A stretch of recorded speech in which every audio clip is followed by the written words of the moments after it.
Good morning friends. Today we will discuss about light. Hindi में बात करें तो आज हम प्रकाश या प्रकाश से संबंधित घटनाएं के बारे में हम चर्चा करेंगे।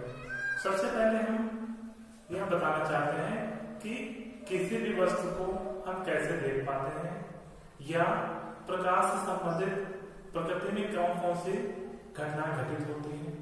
तो सबसे पहले हम वस्तुओं को कैसे देख पाते हैं। देखिए, किसी भी वस्तु को देखने के लिए सबसे पहले प्रकाश का होना जरूरी होता है। यदि प्रकाश नहीं है तो हम किसी वस्तु को नहीं देख पाएंगे। क्यों नहीं देख पाएंगे? क्योंकि प्रकाश जब किसी वस्तु पर पड़ती है तो परिवर्तित होकर हमारी आंखों तक पहुंचती है। यदि कोई प्रकाश ही नहीं होगा तो वहां परिवर्तन नहीं होगा। जब परिवर्तन नहीं होगा तो हमारी आंखों तक प्रकाश पहुंचेगा नहीं। अगर आप किसी बंद अंधेरे कमरे में जाएंगे तो किसी वस्तु को आप नहीं देख पाएंगे। क्यों नहीं देख पाएंगे? क्योंकि वहां पे कोई प्रकाश नहीं होता है। तो आज हम प्रकाश के बारे में ही पढ़ेंगे। दूसरी चीज, प्रकाश से संबंधित प्रकृति में कौन कौन सी घटनाएं घटित होती है।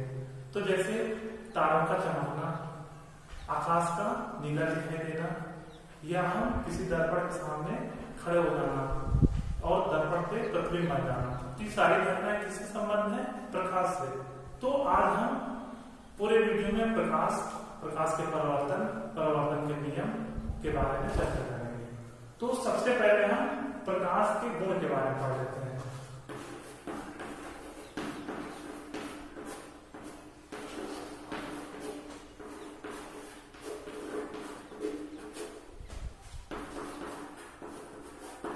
सबसे पहले प्रकाश के बारे में बात करेंगे।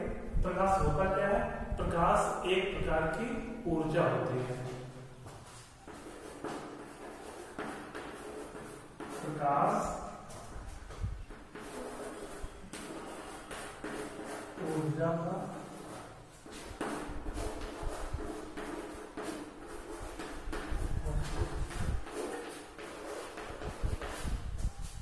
दूसरी चीज, प्रकाश सदैव एक सरल रेखी गति करता है। कैसी गति करता है? सरल रेखी गति। आप प्रकाश को कुछ इस तरीके गति करते हो नहीं देखेंगे। प्रकाश सदैव एक सरल रेखी गति करता है। ठीक है, कुछ इस तरीके। तो दूसरा पॉइंट क्या हो जाएगा? प्रकाश एक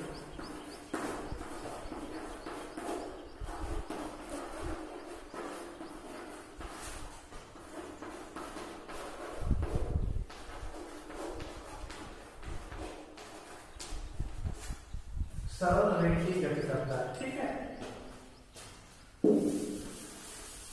सरल रेखी गति का सिग्नल कुछ इस तरीके से आप याद करने के बना सकते हैं। तीसरा बिंदु है प्रकाश की चाल के बारे में बात करेंगे। प्रकाश की चाल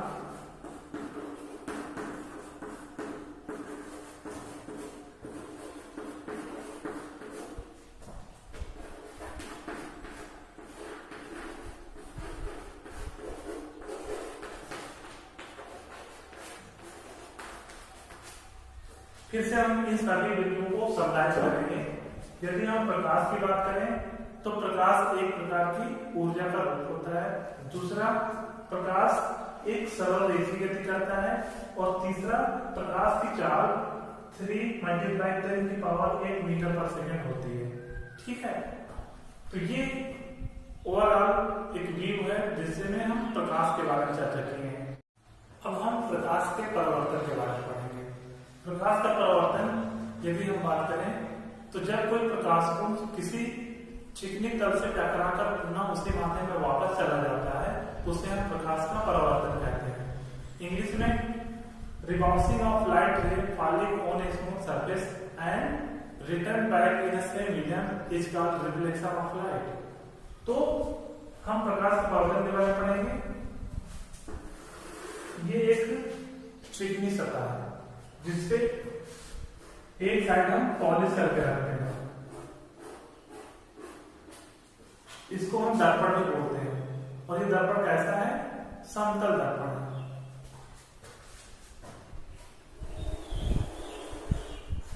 इसको बोलते हैं अभिलंब।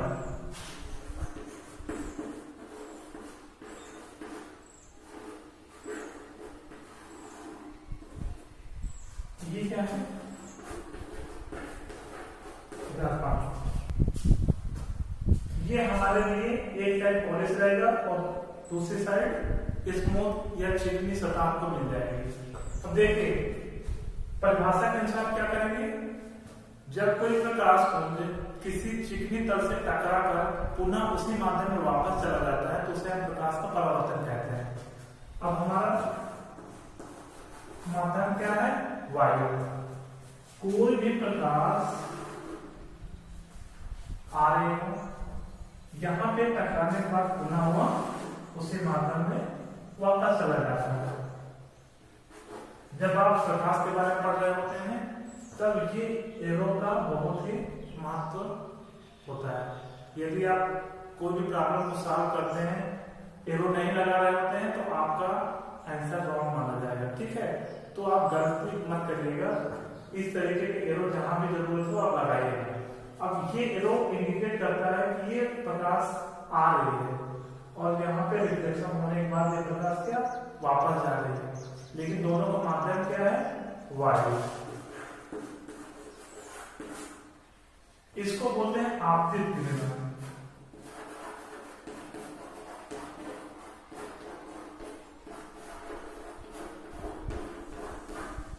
और इसको बोलते हैं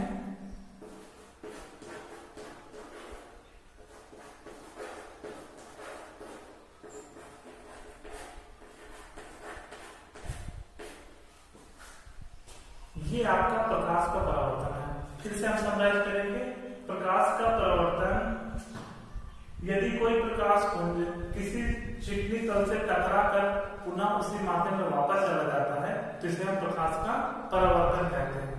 प्रकाश के परावर्तन के लिए ये आपतित किरण है और ये परावर्तित किरण है और ये अभिलंब है और ये क्या है? दर्पण है। दर्पण जिसपे एक साइड पे पॉलिश रहेगी और दूसरा साइड चिकनी सतह तैयार करती है। तो ये प्रकाश का अब हम प्रकाश के परावर्तन के नियम के बारे में चर्चा करेंगे।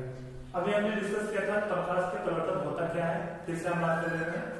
जब कोई प्रकाश पुंज किसी चिकनी तल से टकराकर पुनः उसी माध्यम में वापस चला जाता है तो उसे हम प्रकाश का परावर्तन कहते हैं।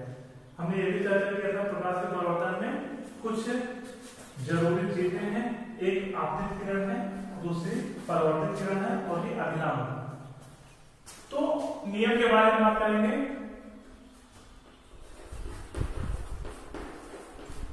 प्रकाश के परावर्तन के दो नियम होते हैं। देखिए जब हम प्रकाश के परावर्तन के नियम की बात करते हैं तो प्रकाश के परावर्तन के दो नियम होते हैं। पहला, आपतन कोण परावर्तन कोण के बराबर होता है।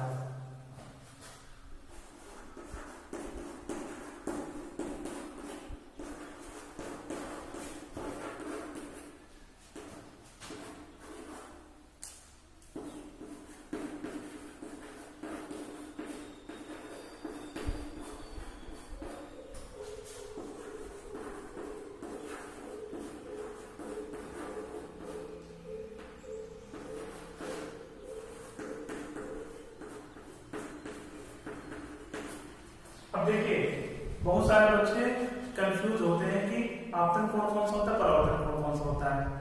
कुछ बच्चे इसको आपतन कोण बोल देते हैं और इसको परावर्तन कोण बोल देते हैं, लेकिन ये गलत है। कैसे क्या पता करेंगे? हमें ये पता है कि आपतन कोण आपतित किरण और अभिलंब के बीच में बनता है। इससे जो आपतन कोण है वो आपतित किरण और अभिलंब के बीच में बनता है। इसको आई से रिप्रेजेंट करते हैं, क्यों? क्योंकि इसको इंसिडेंट एंगल बोलते हैं। ये क्या है? परावर्तित किरण और अभिलंब के बीच में बनने वाले कोण को हम परावर्तन कोण बोलते हैं। तो पहला जो नियम है आपतन कोण परावर्तन कोण के बराबर होता है। जो दूसरा है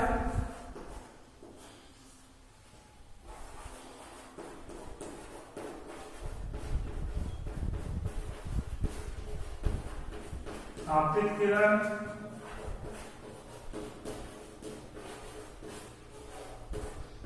परावर्तित किरण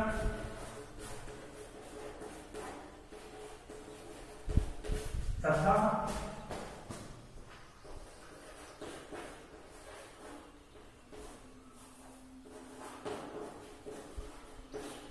अभिलंब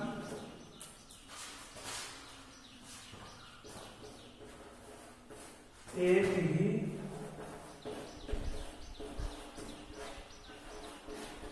तलता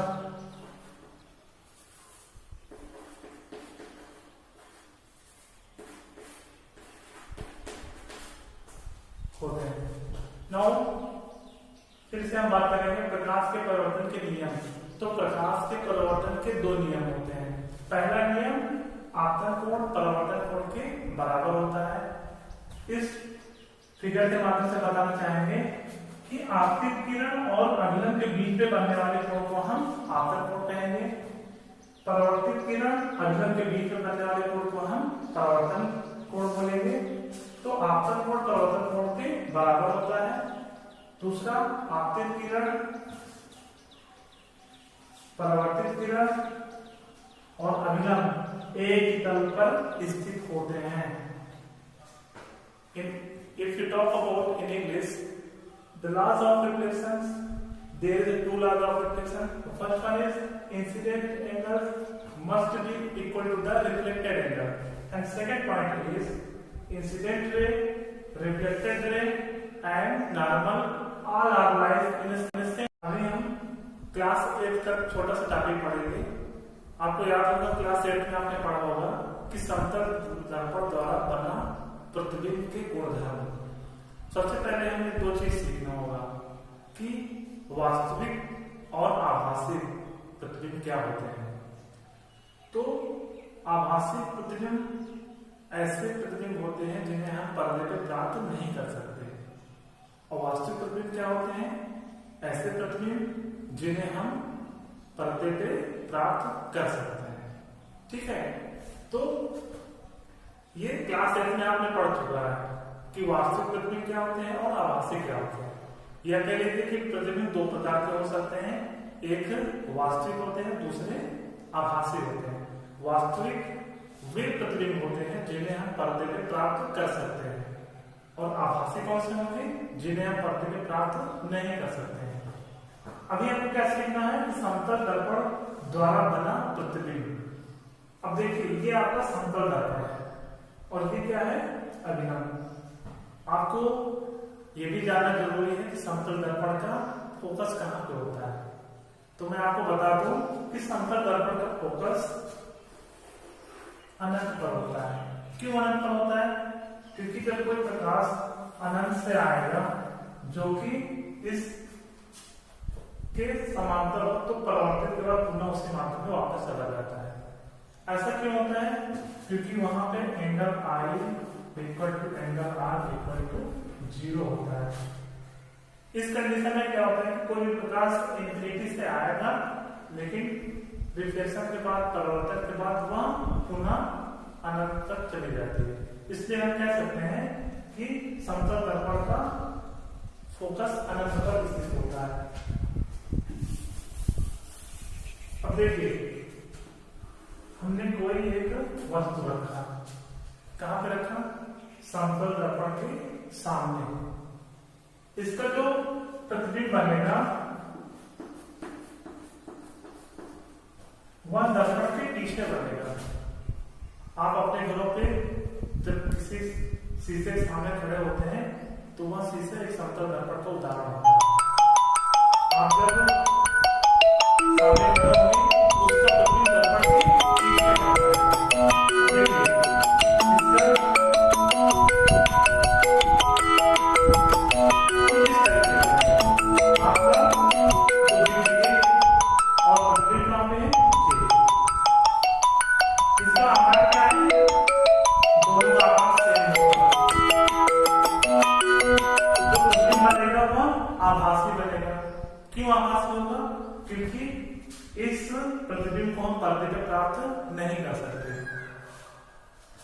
साइज आकार सेम आकार का बनेगा। इसको सीधा भी बनेगा। अब हम एक एक करके लिख लेंगे।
देखिए, जो प्रतिबिंब है दर्पण के पीछे बनेगा, प्रतिबिंब वस्तु के आकार के बराबर बनेगा, प्रतिबिंब आभासी होगा। तीसरी चीज, इसमें पार्श्व परिवर्तन होगा। पार्श्व परिवर्तन क्या होता है? यदि हम दर्पण के सामने खड़े हो जाए, यदि हम अपने राइट हैंड को उठाएं तो दर्पण पे लेफ्ट हैंड उठेगा। इसको हम बोलते हैं लेटरल इन्वर्जन, पार्श्व परिवर्तन। दायां बायां दिखेगा, बायां दायां दिखेगा। ठीक है, तो ये समतल दर्पण द्वारा बना प्रतिबिंब की गुणधर्म है। यदि कोई समतल दर्पण के सामने कोई वस्तु रख दी जाए तो उसका प्रतिबिंब दर्पण के पीछे बनेगा, वस्तु के आकार के बराबर होगा, आभासी होगा और पार्श्व परिवर्तन होगा। आभासी, फिर से आभासी प्रतिबिंब वे प्रतिबिंब होते हैं जिन्हें हम पर्दे पे प्राप्त नहीं कर सकते हैं। वास्तविक प्रतिबिंब वे प्रतिबिंब होते हैं जिन्हें हम पर्दे पे प्राप्त कर सकते हैं। ये क्लास 8 में था, तो ये समराइज होना जरूरी है। कभी कभी 10th में भी क्वेश्चन पूछ लेता है कि एम्बुलेंस पे उल्टा क्यों लिखा होता है। तो कॉन्सेप्ट यही होगा आपका कि समतल दर्पण पे वस्तु पार्श्व परिवर्तन होता है, इसलिए उल्टा लिखा रहता है। जब हमारे दर्पण पे दिखता है तो उसका इमेज सीधा बन जाता है, जो जैसा कि एम्बुलेंस लिखा होना चाहिए वैसा लिखा हुआ दिखाई देता है। तो ये समतल दर्पण द्वारा प्रतिबिंब। गोली दर्पण के बारे में बात करेंगे। गोली दर्पण का जो कॉन्सेप्ट है उसी कॉन्सेप्ट से आपको उत्तल और अवतल दर्पण के बारे में पढ़ना है। तो आपके सिलेबस में कक्षा 10 में गोली दर्पण है, गोली दर्पण में उत्तल और अवतल के बारे में पढ़ना है। तो गोली दर्पण कैसे एक्सप्लेन करना वो हम बता रहे हैं।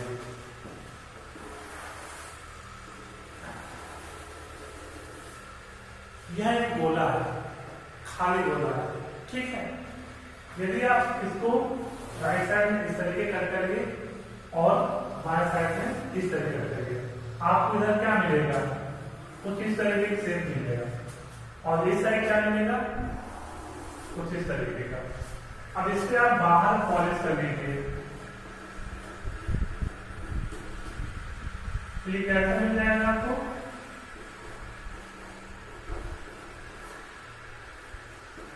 अवतल दर्पण। इसके अंदर पॉलिश करिए, ये क्या मिलेगा?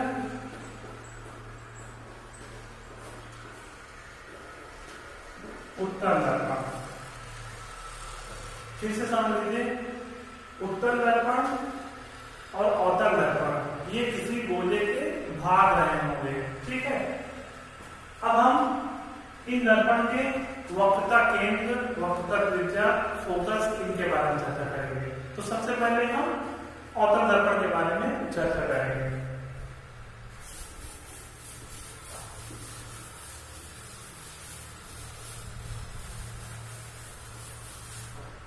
जैसा कि हमें पता है कि अवतल दर्पण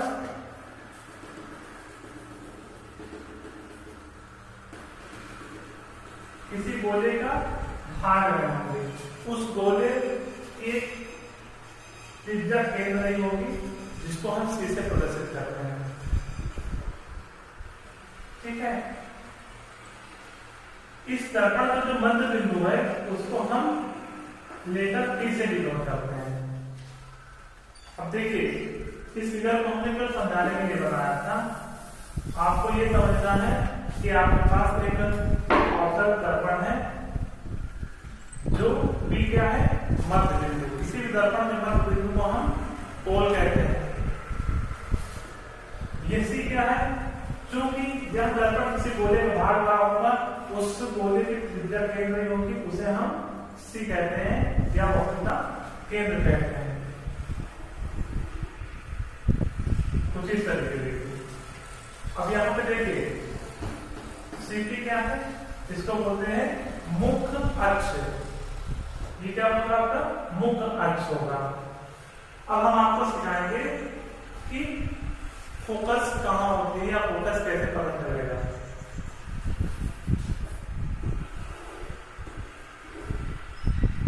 देखिए, कोई भी प्रकाश जब मुख्य अक्ष के समांतर आती हो, तो यहाँ पे परिवर्तन के बाद मुख्य अक्ष के जिस बिंदु से गुजरेगी उसे हम फोकस कहते हैं।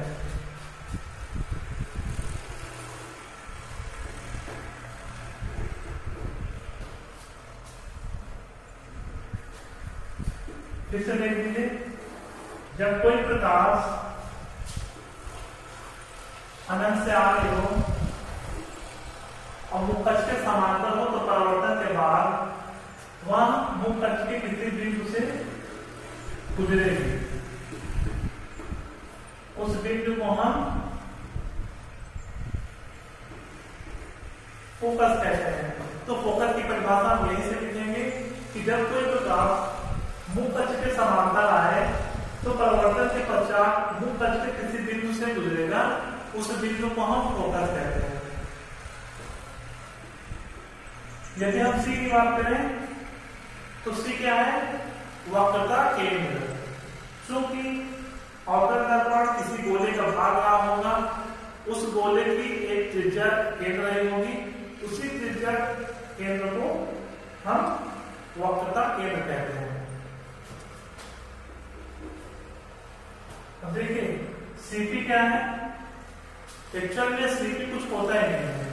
ये एक तरीके की काल्पनिक रेखा होती है। अगर हम मुख्य अक्ष की बात करें,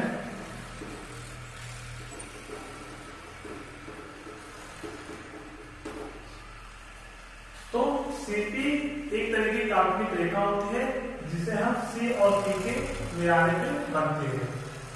फिर से हम बताएंगे फोकस क्या है, जब कोई प्रकाश मुख्य अक्ष के समांतर आए और परिवर्तन के बाद मुख्य अक्ष के जिस बिंदु से गुजरे उसे हम फोकस कहते हैं।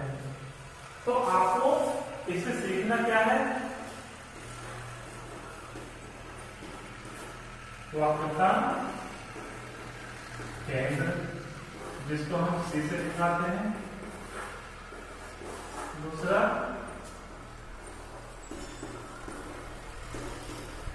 फोकस, जिसे हम H से दिखाते हैं। तीसरा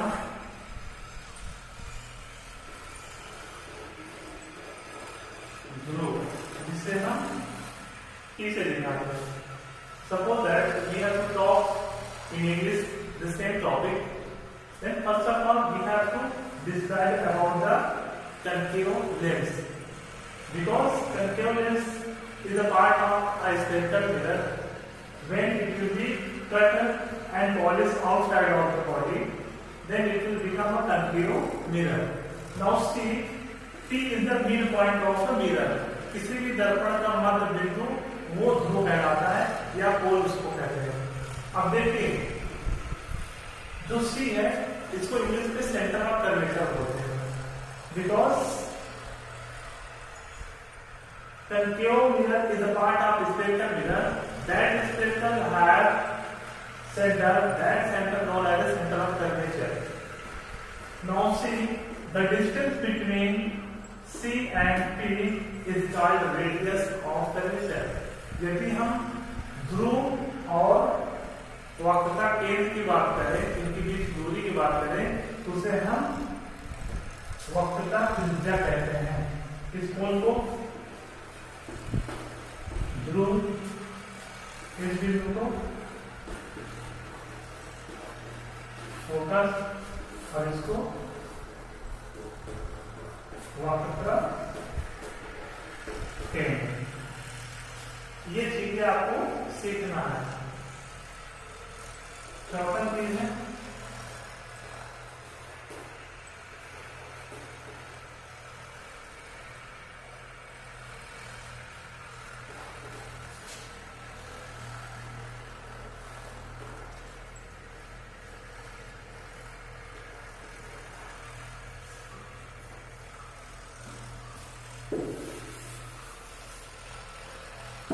तो ये आपके गोली दर्पण के अवतल दर्पण का डिस्क्रिप्शन है।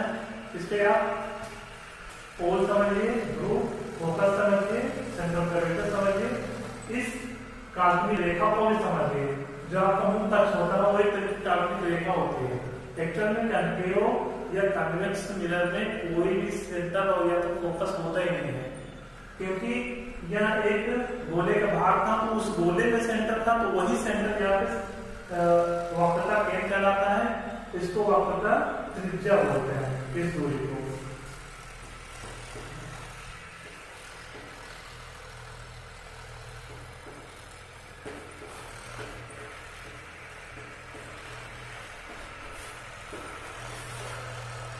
तो इस तरह के आपको सीखना रहेगा।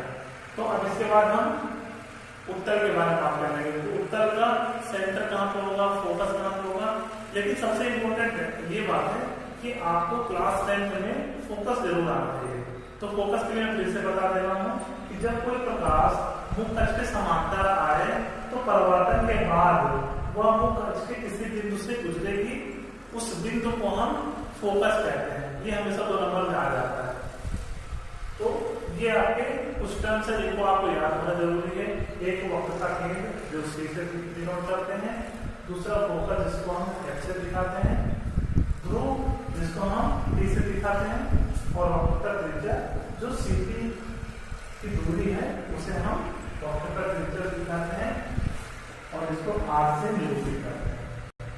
अब हमें गोली दर्पण के दूसरे भाग जिसको हम उत्तर दर्पण कहते हैं उसके बारे में पढ़ेंगे।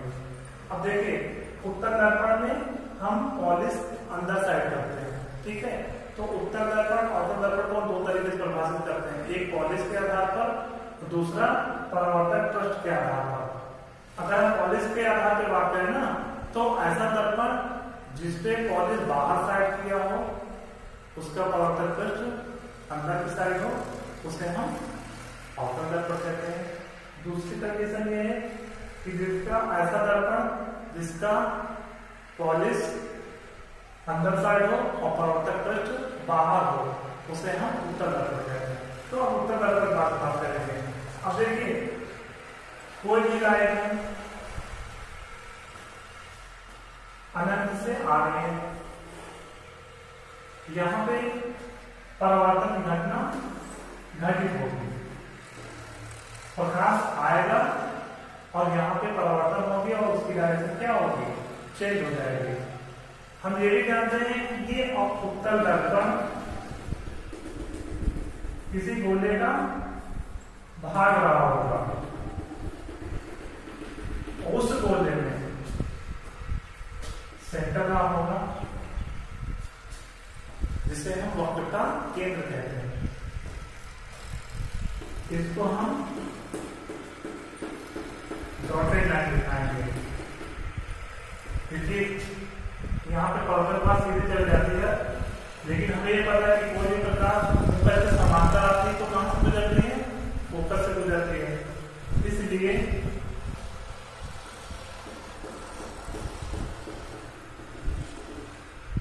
ये आपका फोकस होगा। इसे समझ लीजिए, इसको हमने समझाने के लिए बनाया था कि उत्तर दर्पण किसी गोले का भाग रहा होगा, उस गोले की एक वक्रता, उस गोले की जो केंद्र है, सेंटर है, वो यहाँ पे वक्रता केंद्र कहलाई जाएगी। ये फोकस फिर से आ गया। इस फोकस को आप परिभाषित कर दिएगा। मैं फिर से बता देता हूँ कि जब कोई प्रकाशपुंज मुख अक्ष के समांतर आएगी तो परावर्तन के बाद मुख अक्ष के किसी एक बिंदु से गुजरेगी, उस बिंदु को हम फोकस कहते हैं। इसमें जैसे पहले सीखे हैं कि फोकस क्या होता है, फोकस, दूसरा वक्र का केंद्र,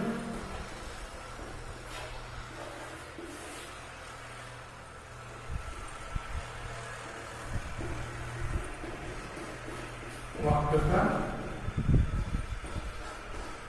त्रिज्या, ये सारी चीजें सीखेंगे।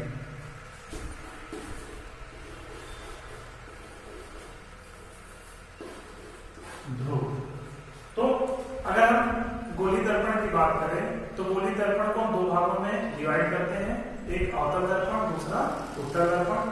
अवतल दर्पण के फोकस कहाँ पर होगा, सेंटर ऑफ कर्वेचर कहाँ पर होगा, या वक्र का केंद्र कहाँ होगा, मुख अक्ष कहाँ पर होगा, ध्रुव कहाँ होते हैं, तो इसके बारे में हमने चर्चा किया।